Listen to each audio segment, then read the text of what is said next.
خواجہ صدر الدین رحمۃ اللہ علیہ جو بہاؤالدین زکریا ملتانی رحمۃ اللہ علیہ کے صاحبزادے تھے، وہ فرماتے تھے مجھے حیرانی ہے اس شخص پہ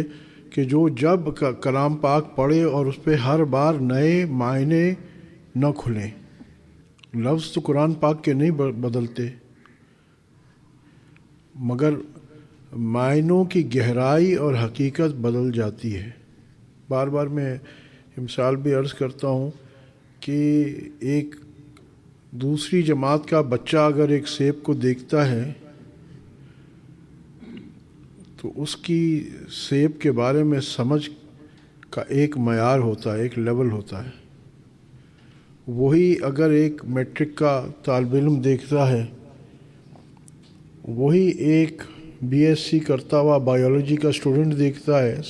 سیب وہی ہے، سیب میں فرق نہیں آیا۔ جس کا علم جتنا بڑھتا جاتا ہے اس کا ادراک بھی چیزوں کے حقائق کے بارے میں اتنا بڑھتا جاتا ہے۔ ان اللہ والوں کا ادراک کلام اللہ ہے تو کلام اللہ، مگر چاہے وہ کلام اللہ ہو، چاہے وہ حدیث نبی صلی اللہ علیہ وسلم ہو، ان اللہ والوں کا ادراک کا معیار کا لیول ہم جیسوں سے ارباں گنا اونچا ہے۔ تو جب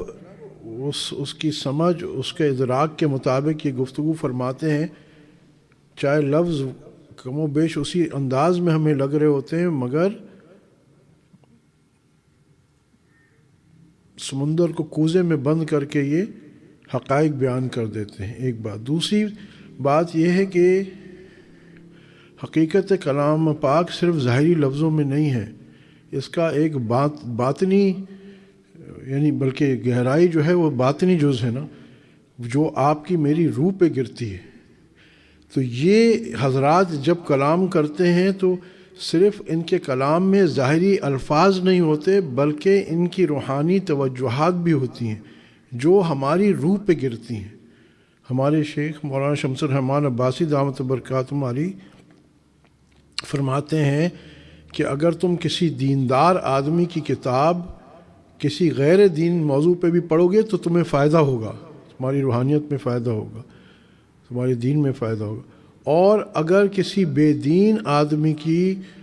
کسی دینی موضوع پہ بھی کتاب پڑھو گے تو تمہیں نقصان ہوگا۔ اس سے کیا پتہ چلا؟ آپ دیکھتے ہیں کہ کیپسول ہوتی ہے، ایک ہی انداز کی کیپسول ہوتی ہے، مگر اس کی قیمت کیسے تعین ہوتا ہے کہ یہ فلاں کیپسول دوائی کیپسول میں اتنے کی ہے اور فلاں اتنے کی ہے، تو یہ فرق کیوں ہے؟ اوپر کا کھول ایک جیسا ہی ہوگا، فرق قیمت کا کس چیز پہ آتا ہے کہ اس کے اندر کیا ہے، صرف باہر۔ تو اسی طرح باہر کے الفاظ بعض اوقات کچھ بھی ہوں، اس کے اندر جو اللہ والوں کی توجہات شامل ہوتی ہیں اور جو انہوں نے اپنے معیار سے وہ چیزیں سمجھی ہوتی ہیں، تو یوں سمجھے کہ روحانی طور پہ چاہے ہم ظاہری طور پہ سمجھ پائیں نہ پائیں، ہماری روح اس پہ سمجھتی ہے۔ اور اس کی دلیل میں عرض کروں کہ پھر اس سے بات کریں گے اس پہ، مگر یہ اس کا بیک گراؤنڈ سمجھنا بہت ضروری ہے کہ ہم پھر یار وہی پکڑ کے مجدد صاحب رحمۃ اللہ علیہ کے مکتوبات ہم سن رہے ہیں اور فتوح الغیب، اور تو وجہ کیا ہے اس کی؟ یہی وجہ ہے کہ اس کے اندر جو حضرت خواجہ خان محمد صاحب رحمۃ اللہ علیہ فرمایا کرتے تھے، ان کی خانقاہ سراجیہ میں فارسی میں مکتوبات پڑھے جاتے تھے۔ اب فارسی میں تو ظاہری بات ہے اکثر لوگ ہمارے ہاں تو فارسی نہیں سمجھتے، اور مکتوبات شریف کی تو اردو بھی اتنی مشکل ہے، پرانی اردو ہے ایک بات، پھر اس کے حقائق مشکل ہیں اتنے کہ عام آدمی تو سمجھ ہی نہیں پاتا کہ کیا اردو میں پڑھے جائیں تو سمجھ میں نہیں آتی، تو فارسی میں کیا سمجھ میں آئے گی۔